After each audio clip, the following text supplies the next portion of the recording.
नमो नमः। कक्षा में उपस्थित सभी सदस्यों का आदर सहित अभिवादन एवं स्वागत भी। सभी सदस्य अपने अपने श्लोकों का ध्यान करें। माता गायत्री के मंत्रों का एक बार उच्चारण अवश्य करें। साथ ही अपने प्रेरणा के स्रोत एवं अपने गुरुजनों को अंतर्मन से अभिवादन कर ले। हम लोगों के द्वारा प्रतिदिन प्रश्न कुंडली पर आधारित कक्षा की जाती है। कल की कक्षा में हम लोग सट्टा शेयर लॉटरी इत्यादि बाजार से लाभ मिलेगी या नहीं मिलेगी, इस पर आधारित प्रश्न कुंडली से हम लोगों ने कक्षा किया था।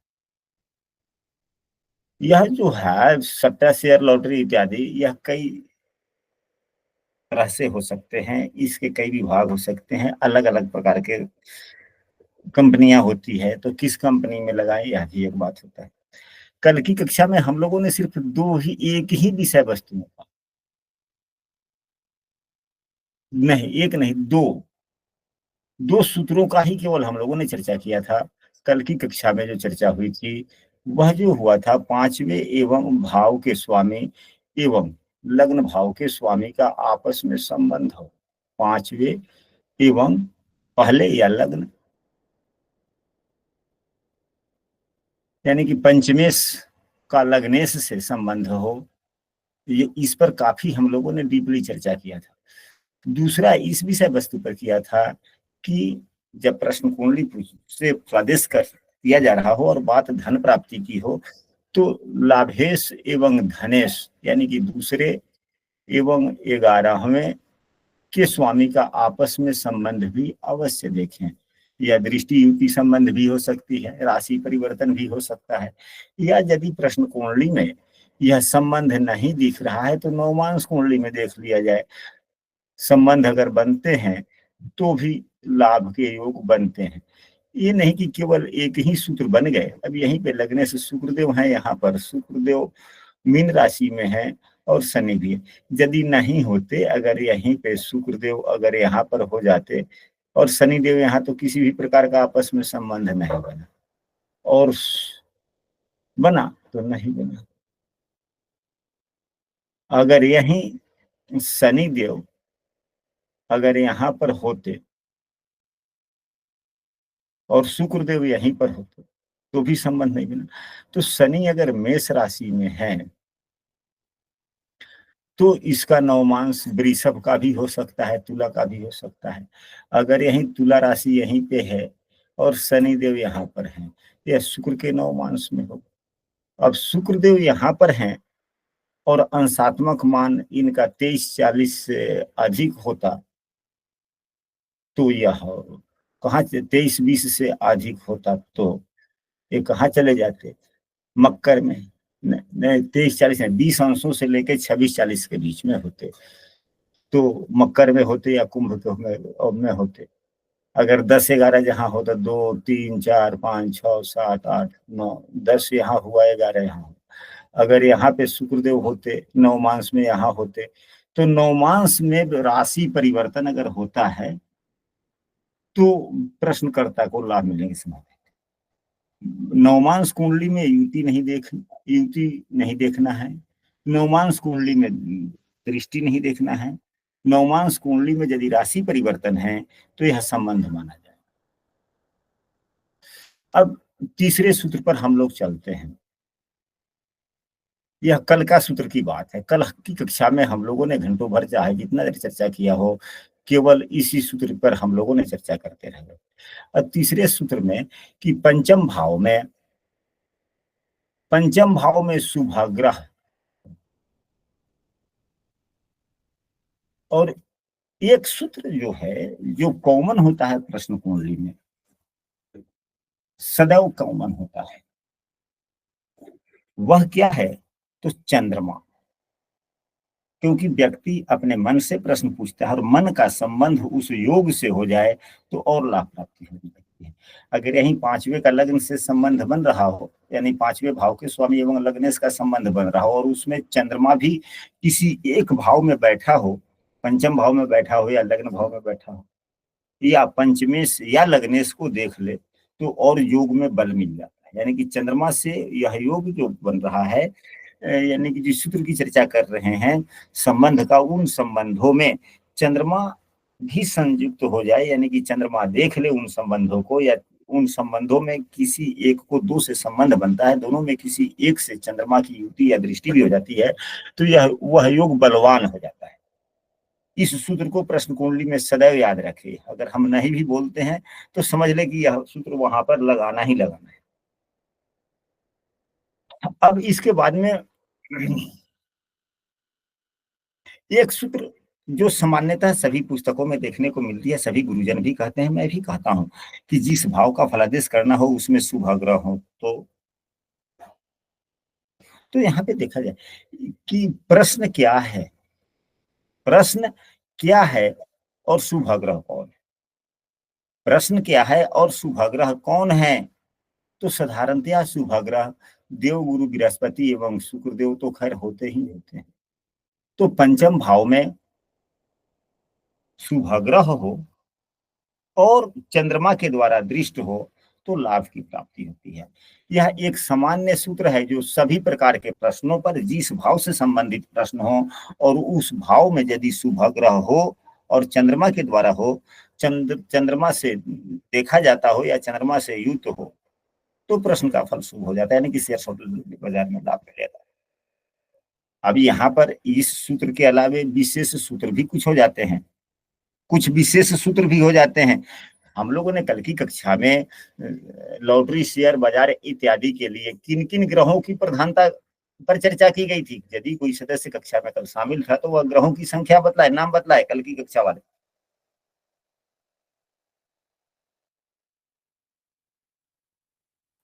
गुरु, शुक्र, चंद्रमा,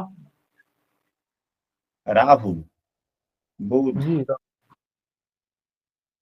राहु एकाएक ज्ञान दे देता है ना, और बुध गणित है, और शेयर लॉटरी इत्यादि में अंकों का खेल होता है। तो अंकों का गणित कौन समझेगा? बुध। बुध समझेगा। और एकाएक फैसला लेना, एकाएक दिमाग वहां तक कौन लेकर जाएगा? चंद्र, राहु, गुरु, बुध, शुक्र। राहु लेकर जाएंगे। निचोड़ निकालने की शक्ति कौन देता है? शुक्र। शुक्र देता है। अब यहीं पे देखा जाए कि पंचम भाव में किसी भी प्रकार से इन पांचों ग्रहों में से किसी भी अधिक से अधिक ग्रह का प्रभाव हो जाए। अब मान लिया जाए कि पंचम भाव में यहीं पे 7 नंबर की राशि है, शुक्र का प्रभाव हो गया,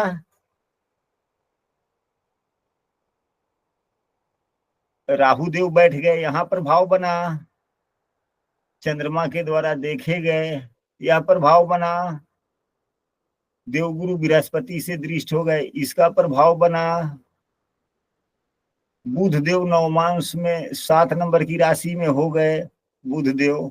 अगर यहाँ पर बुध युत नहीं है, दृष्ट नहीं है, तो अगर नवमांश में भी अगर यहाँ तुला राशि में आ गए तो संबंध 5वें भाव से बना या नहीं बना? बन गया।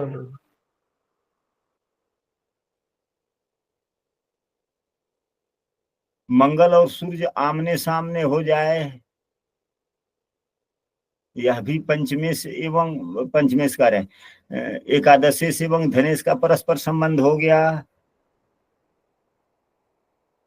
तो वर्तमान में शेयर लॉटरी का इत्यादि का योग बना कि नहीं बना? बना। यानी कि अधिकांशतः से अधिकांशतः ग्रहों का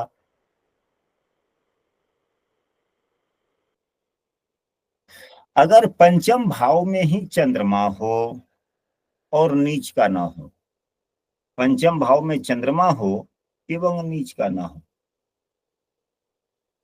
यानी कि 8 नंबर की राशि 5वें भाव में ना हो, यहाँ पर 8 तो यहाँ 7, 6, 5, 4, यानी कर्क लगन ना हो। कर्क लगन होगा तो यहाँ नीच का हो जाएंगे।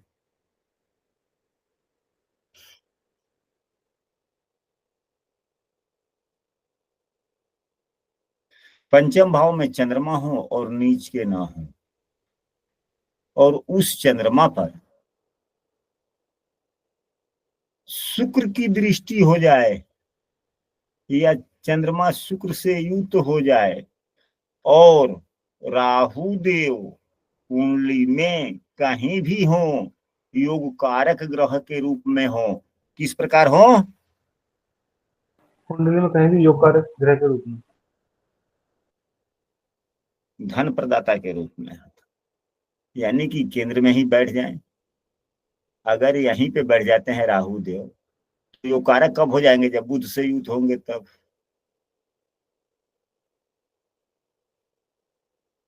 हम इसको दूसरे शब्दों में कह सकते हैं कि राहु देव केंद्र में बैठे हों। सूत्र को समझा जाए कि इस सूत्र को पुनः दोबारे, कि चंद्रमा पंचम भाव में शुक्र से दृष्ट या युक्त हो, एक कंडीशन है। इसी सूत्र का दूसरा कंडीशन है कि राहु केंद्र में नवमेश के साथ में हो, राहु केंद्र में नवम भाव के स्वामी के साथ हो। तो नवम भाव क्या है? नवम भाव त्रिकोण है। त्रिकोण भाव के साथ में, त्रिकोण भाव के स्वामी के साथ में केंद्र में राहु बैठ गया, योग कारक हो गया, योग कारक हो गया। तो राहु भी योग कारक हो गया, तो अच्छा लाभ दे दिया। या राहु त्रिकोण में केंद्र भाव के स्वामी के साथ बैठा हो, अगर राहु देव यहीं पे हैं और मंगल हो जाए, राहु मंगल की युति हो जाए, यह अंगारक योग हुआ, यह अलग बात है। जब भी वार्तालाप होगी, कभी कभी लड़ाई झगड़ा कभी करवा देगा, यह अलग बात है। लेकिन है तो धन के लिए अच्छा योग हो गया ना। या राहु शनि की युति हो जाए इसी कुंडली में, तो 10 नंबर की राशि है यहाँ पर शनि देव केंद्र के स्वामी। स्पष्ट हो गया? जी गुरुदेव। इसके साथ में यह भी देखें, जब शेयर लॉटरी बाजार इत्यादि सतह की बात हो, तो पांचवे के स्वामी को अवश्य देखें कि पांचवे भाव का स्वामी बलवान होना चाहिए।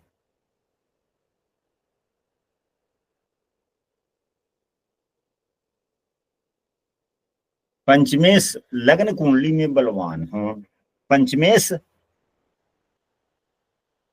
लग्न कुंडली में पंचमेश बलवान हो, बलवान हो, यानी कि किस स्थिति में न हो, अस्त न हो। इस सूत्र को खूब बढ़िया से समझना है और इसको लगाना भी है। और यह सूत्र सामान्यतः हर प्रश्नों पे लागू होते हैं। अस्त न हो, नीच के न हो। दूसरा, यह देखें कि पांचवें भाव का स्वामी नवमांश में किस राशि में है। अब यहाँ पांचवें भाव में 11 नंबर की राशि है, शनि देव है। शनि देव का अंशात्मक मान 3 है, यानी कि कर्क राशि में हो गए ना, कर्क का पहले ना कर्क में हो गए वापस, कर्क में हो गए।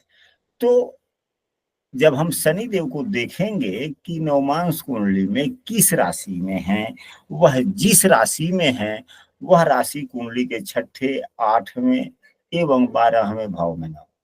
पंचमेश नवमांश कुंडली में जिस राशि में हो, वह राशि कुंडली के 6ठे, 8वें, 12वें में न हो। यहां तक बात स्पष्ट हुआ? जी गुरुदेव। अब इसके बाद में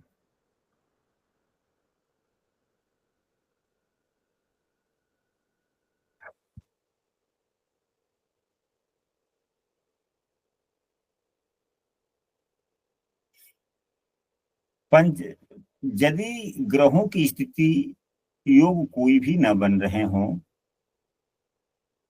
योग कोई भी न बन रहे हों, लेकिन युति के आधार पर 11वें भाव के स्वामी, 11वें भाव के स्वामी, दूसरे भाव के स्वामी। अब इसी उदाहरण कुंडली में 11वें भाव के स्वामी सूर्य देव, दूसरे भाव के स्वामी मंगल देव बैठे हुए हों पंचम भाव में ही, पंचम भाव में बैठ गए और किसी भी प्रकार से पंचमेश या लग्नेश से दृष्ट हो जाए, और अगर यहीं पे बैठ गए तब पंचमेश कौन है? शनि। शनि देव अगर यहाँ पर है, तीसरी दृष्टि पड़ी। शनि देव यहाँ पर है, तीसरी दृष्टि, सातवीं पड़ी। शनि देव 8वें भाव में होंगे तब 10वीं दृष्टि पड़ी, यानी पंचमेश का दृष्टि हो गया तो लाभ मिला। परंतु कब कौन से सूत्र लागू होंगे, कब कौन से सूत्र लागू नहीं होंगे, यह भी समझना आवश्यक है। अब यहीं पे 11 नंबर की मूल त्रिकोण राशि किसके? शनि की है, पंचम भाव में, तीसरे भाव से देख रहे हैं, पंचमेश देख रहा है।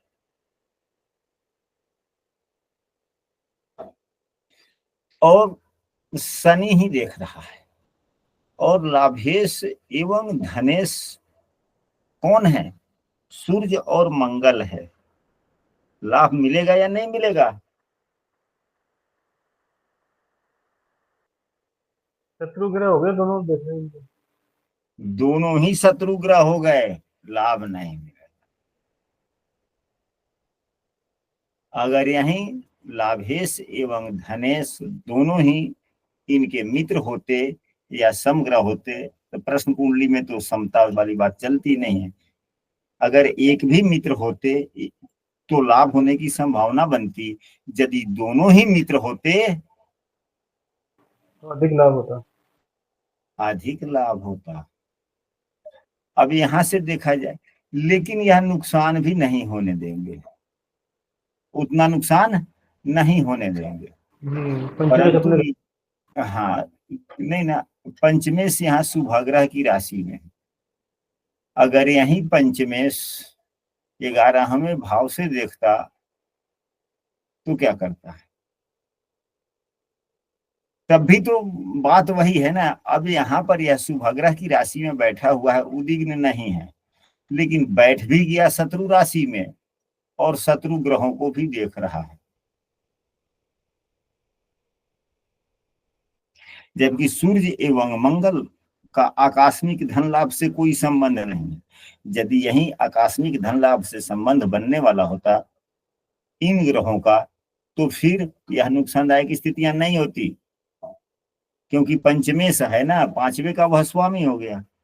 तो पांचवे के किसी भी प्रकार के फलों में वृद्धि करना कामदायी तो किसका हो गया? शनि का हो गया, क्योंकि शनि पंचमेश है। यहाँ सूर्य और मंगल आकस्मिक धन लाभ के किसी भी प्रकार से सहयोगी नहीं बनते। तो प्रश्न के अनुरूप इसको आकस्मिक धन लाभ चाहिए, शेयर लॉटरी बाजार इत्यादि से मुनाफा चाहिए, और उस पर इनका कोई ध्यान नहीं, इग्नोर कर देगा, तो लाभ नहीं हुआ, नुकसान। अगर यही 8वें भाव से देखते हैं तो फल दे देंगे अति सुंदर। क्या दे देंगे? सब फल मिल जाएगा, फल मिल जाएगा, क्योंकि यहां पर भाव का स्वामी अपने से चौथे भाव बैठ गया, अपने से चौथे भाव मित्र राशि बढ़ जाए। जो ग्रह चौथे भाव में बैठता है वह सुख प्रदान करता है, किसको? लग्न को। और शनि यहाँ पर बैठे हुए भी है, सुख प्रदान करता है, और शुक्र की राशि में भी है, धन के लोलूप वाली राशि में।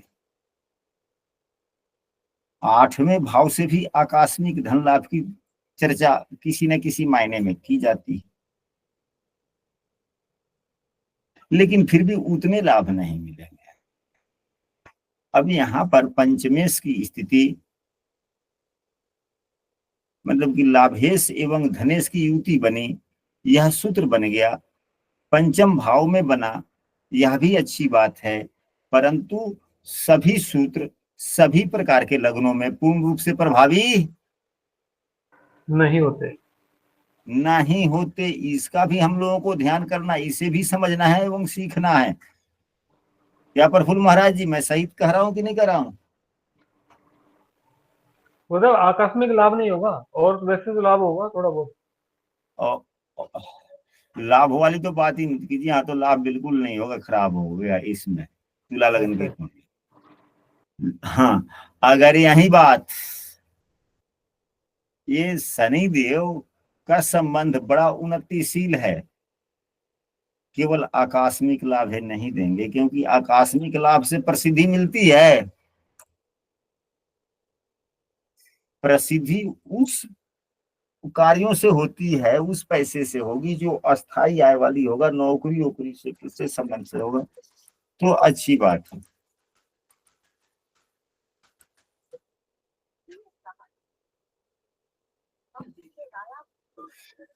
तो अगर यही बात शिक्षा की हो जाए, यही बात नौकरी के लिए हो जाए, चाहे लग्न कुंडली हो या प्रश्न कुंडली, यह नौकरी के लिए बहुत उत्तम योग है।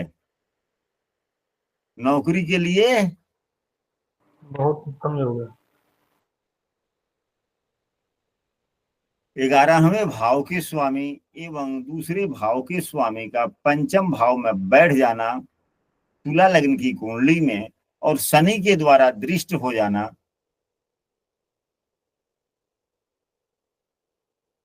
और बहुत ही उत्तम नौकरी का योग।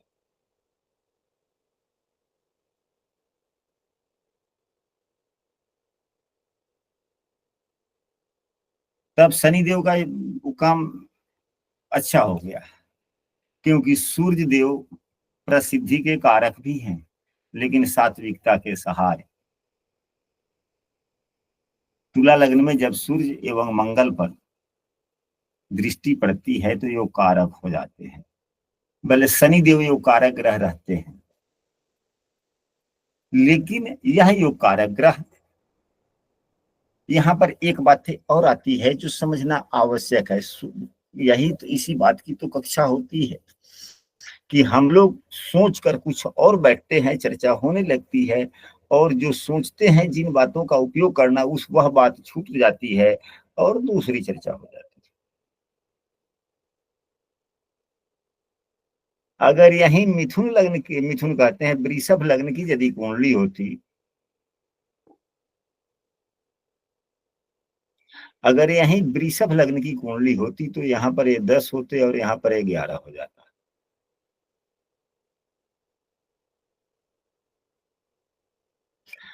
और सूर्य मंगल की ही युति यहाँ पर होता, और शनि के द्वारा ही अगर यहीं पे 9 होता, शनि देव यहाँ पर होते और यहाँ पर शनि दृष्टि देते हैं, फिर धन के लिए थोड़ा अच्छा हो गया, फिर धन के लिए थोड़ा अच्छा हो गया। लेकिन चतुर्थेश एवं पंचमेश होने से, शनि देव यदि चतुर्थेश एवं पंचमेश हैं और सूर्य और मंगल पर यदि दृष्टि पड़ती है तो वह प्रसिद्धि तो दिलाता है लेकिन धन नहीं दिलाता, प्रसिद्धि के साथ धन नहीं दिलाता। लेकिन वृषभ लग्न की कुंडली हो जाए तो प्रसिद्धि के साथ में धन भी दिलाता है।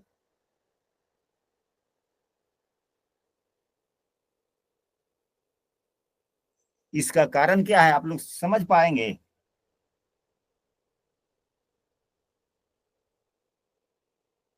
आखिर ऐसा क्यों हुआ।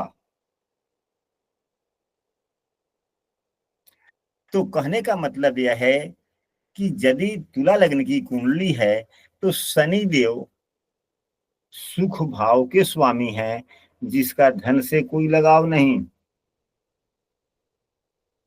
शनि देव बुद्धिमता भाव के स्वामी हैं, यानी कि विवेक बढ़ाने का काम करेंगे। आकस्मिक धन लाभ के कारक शनि देव नहीं है, लेकिन यदि राशि यहाँ बनी हुई है तो दायित्व तो बन जाता है कि यदि आकस्मिक धन लाभ हो रहा है तो उसको लपेट लो। लेकिन सूर्य और मंगल आकस्मिक धन लाभ में कुछ भी सहयोग नहीं देते, तो यह जब आकस्मिक धन लाभ में सहयोग ही नहीं देंगे तो फिर इस प्रश्नों के लिए शत्रु होगा। लेकिन अगर यही 9 में से एवं 10 में हो जाते हैं तो दसम भाव के स्वामी का दायित्व यह भी हो जाता है कि ऐसा काम करो जिसे लाभ की प्राप्ति हो। दसम भाव के स्वामी का यह दायित्व है कि नहीं है।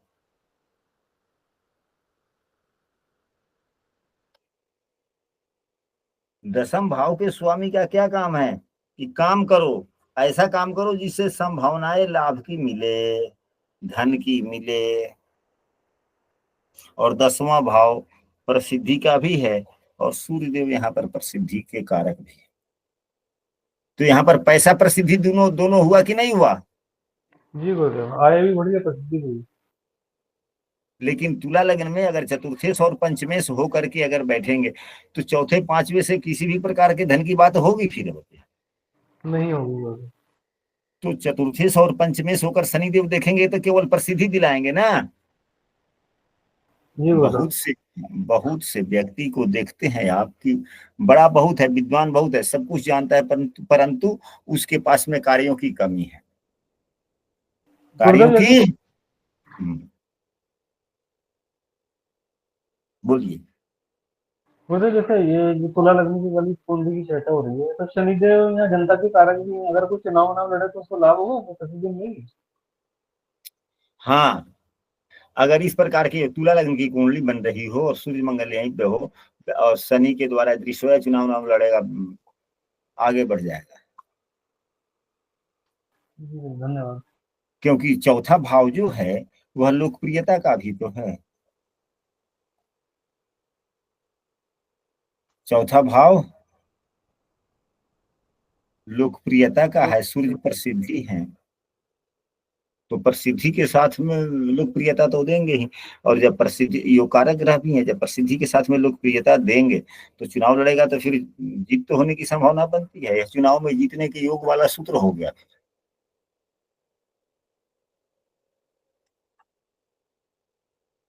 पंचम भाव में कोई भी ग्रह खराब स्थिति में न हो।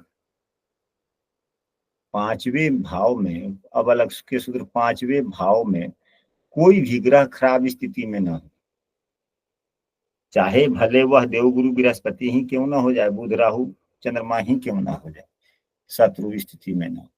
हालांकि चंद्रमा की शत्रुता उतना नुकसानदायक किसी भी ग्रह के साथ में नहीं। चंद्रमा का स्थिति शुभ होना चाहिए, चंद्रमा का स्थिति शुभ होना चाहिए। शुभ होना चाहिए। तो चंद्रमा यहाँ शुभ स्थिति में है, ठीक। भाव में, पांचवें भाव में कोई भी ग्रह खराब स्थिति में न हो, यानी कि पंचम भाव का स्वामी, पंचम भाव में कोई पापग्रह न हो। अब तो राहु देव भी तो पापग्रह ही है, लेकिन आकस्मिक धन लाभ के लिए वैसे सामान्यतः सब लोग बोल देता है, हम भी बोलते हैं कि भाव में पापग्रह न हो। यदि भाव में पापग्रह है तो फल खराब हो जाता है, यानी कि शेयर्स, लॉटरी इत्यादि सट्टा नहीं मिलेगा। परंतु अगर राहु देव हो जाएंगे तो फिर क्या होगा? लाभ होगा कि नुकसान होगा? लाभ होगा। और शनि देव हो जाएंगे फिर क्या होगा? तब लाभ नहीं होगा, नुकसान हो जाएगा। क्योंकि बुद्धिमत्ता का भी यह भाव है, और यह शनि शिथिलता का भाव है, और शेयर लॉटरी इत्यादि वाले कार्यों में मन शिथिल हो जाए, बुद्धि शिथिल हो जाए तो फिर होता ही नहीं है। उसमें मन बुद्धि को काफी तेज चलना होता है। हाँ, यदि कोई पापग्रह पंचम भाव में है और स्वगृही होकर है तो यह सूत्र लागू नहीं होता। कहने का मतलब पंचम भाव में कोई भी पापग्रह न हो, पहला सूत्र। लेकिन इस सूत्र के कई अपवाद हैं। ये तो सामान्य सूत्र हो गया कि जिस भाव में कोई पापग्रह होते हैं भाव के फलों को खराब करते। लेकिन पापग्रह राहु, केवल राहु है, वह योग कारक हो गया, आकस्मिक धन लाभ देने वाला। कोई भावेश ही बनकर, जैसे शनि है, भावेश बनकर हो जाए तो नुकसान नहीं देगा, भावेश बनकर नहीं है तो नुकसान देगा। नुकसान।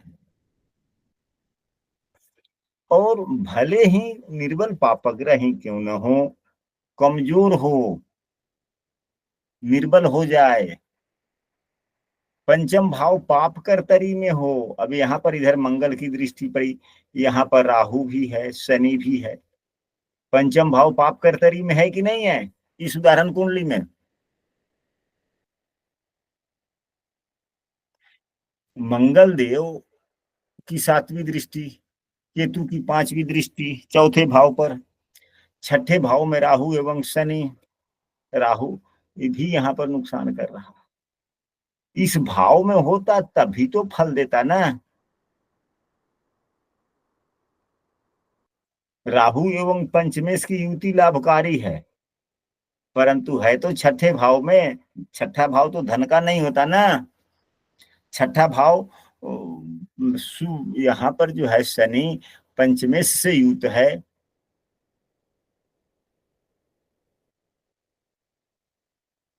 शुक्रदेव लग्नेश भी हैं, बुधदेव नवम भाव के भी स्वामी हैं, लेकिन यह युति किसी शुभ भाव में बनी होती, कहीं भी केंद्र या त्रिकोण में बना हुआ होता तो बहुत अत्यधिक लाभदायक होता है। यानी हम भाव की पाप कर्तरी पर चर्चा कर रहे थे कि भाव पाप कर्तरी में हो तो नहीं। अब यहाँ पर यह देखना है कि कितने दिनों के बाद में लॉटरी वाली बात हो। तो ग्रहों के गोचर के हिसाब से ज्यों ही जब कुंडली में अशुभ योग बन रहे हों तो देखें यह अशुभ योग जो अभी वर्तमान में बन रहा है वह ग्रहों के गति से, जब ग्रह अपने गति से जब चलेंगे, चलते ही रहते हैं, तो जब यह संबंध भंग हो जाए गोचर के कारण, आने वाले दिनों में जब संबंध भंग हो जाएगा उसके बाद में लाभ प्राप्ति होने की संभावना बनती है समय के निर्धारण के लिए। बातें स्पष्ट हुई? जी गुरुदेव।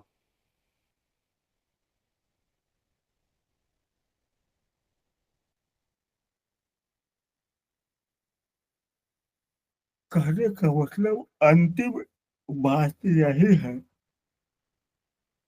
कल की वीडियो के प्रारंभ के क्षणों के 2-4-5 मिनट का स्टेटमेंट एक बार दोबारा आप लोग सुनिएगा,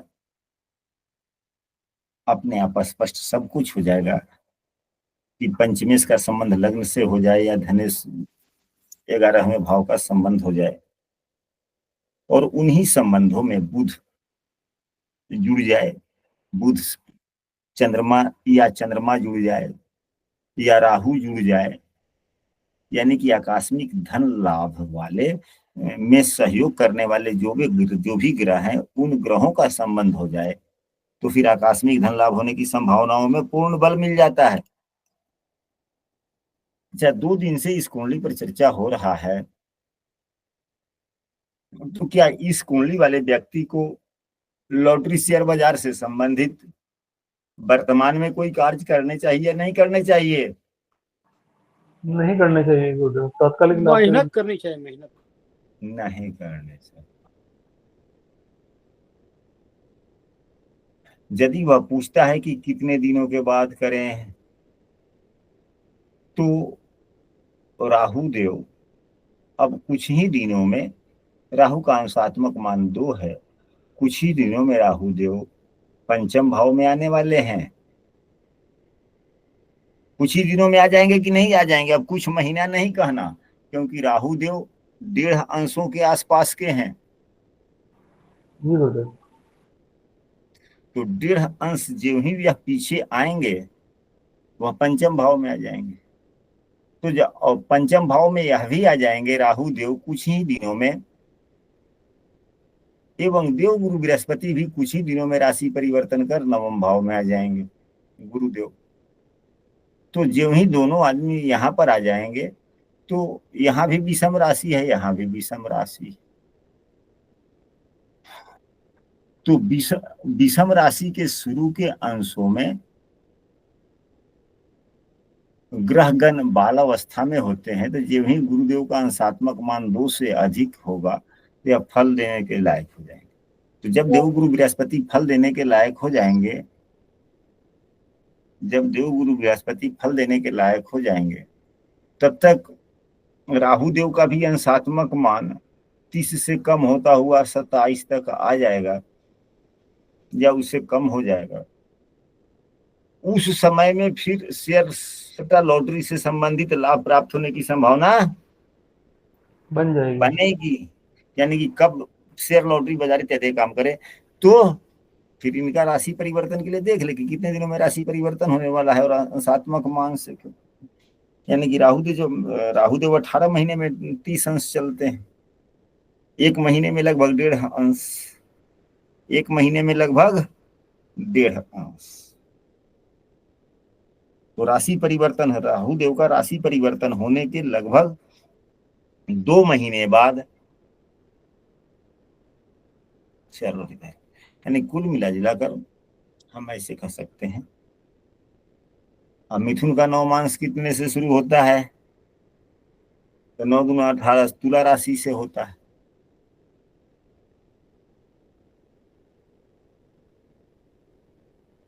तो शुरू के ही दिनों में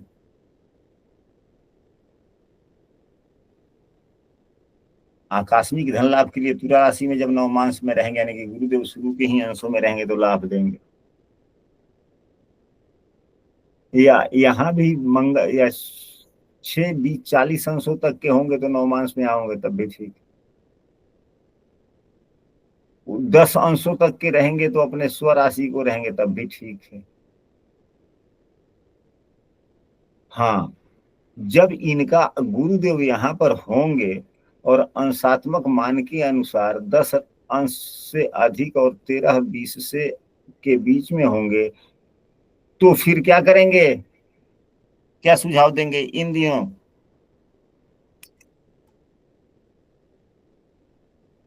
क्योंकि नवमांश में नीच के हो जाएंगे।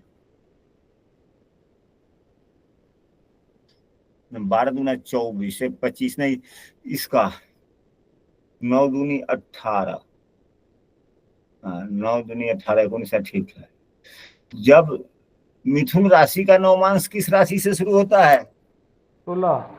तुला से शुरू होता है।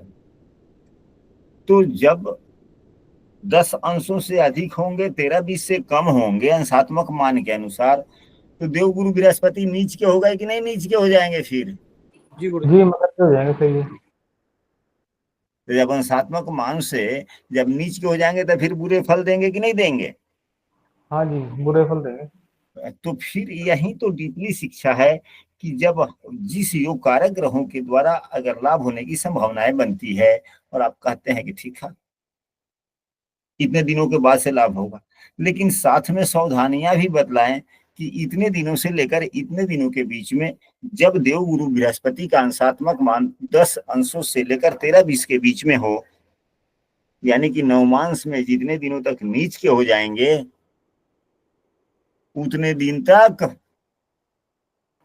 यह बच के कार्य रहें। न करें। जी, बच के रहें।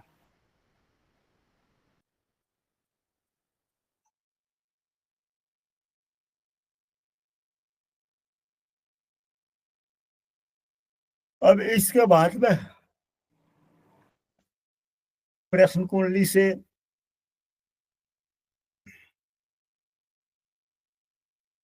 और भी कई विषय वस्तु होते हैं लॉटरी शेयर से संबंधित। कक्षा में तो लिखा गया है समूह में कि हम किस विषय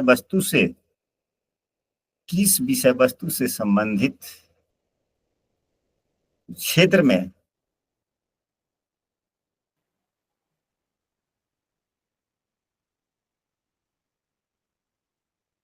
जी किस क्षेत्र में हम पैसे इन्वेस्टमेंट करें जिसे लाभ की प्राप्ति हो।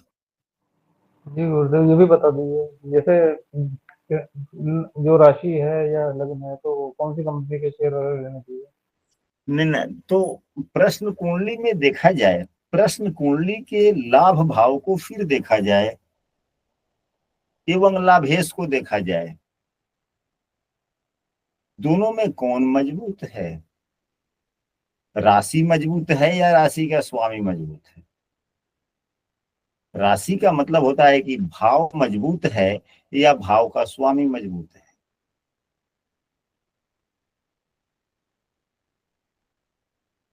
इस उदाहरण कुंडली में भाव का सबसे ज्यादा प्राथमिकता भाव के स्वामी को देखा जाता है। किसको देखा जाता है? भाव के हाँ। स्वामी। तो 11वें भाव के स्वामी को देखें कि वह किन विषय वस्तुओं के कारक बनते हैं। सभी ग्रहों का कारकत्व तो अलग अलग क्षेत्र का है। तो यहाँ पे 11वां भाव जो लाभ का है लाभ भाव के स्वामी सूर्यदेव बनते हैं। सूर्यदेव मजबूत स्थिति में भी हैं, क्योंकि उच्च के हैं, लाभेश हैं। तो सूर्य देव से संबंधित जितने कारकत्व हैं, उनसे संबंधित किसी भी प्रकार के विषय वस्तुओं पर अगर आदमी रिस्क लेता है, शेयर लॉटरी इत्यादि लगाता है, तो लाभ मिलने की संभावना बन जाती है। यदि 11वें भाव का स्वामी कमजोर हो रहा हो और सुभग्रह के द्वारा देखा जाता हो, जिस सुभग्रह के द्वारा, मतलब जिस ग्रह के द्वारा बलवान हो रहा हो 11वें भाव का स्वामी, उस ग्रह से संबंधित जितने विषय वस्तु होते हैं, उनसे संबंधित क्षेत्रों में पैसे इन्वेस्टमेंट करने पर, शेयर इत्यादि पर अच्छा खासा लाभ होता है। बातें स्पष्ट हो गई? जी गुरुदेव। अब इसके बाद में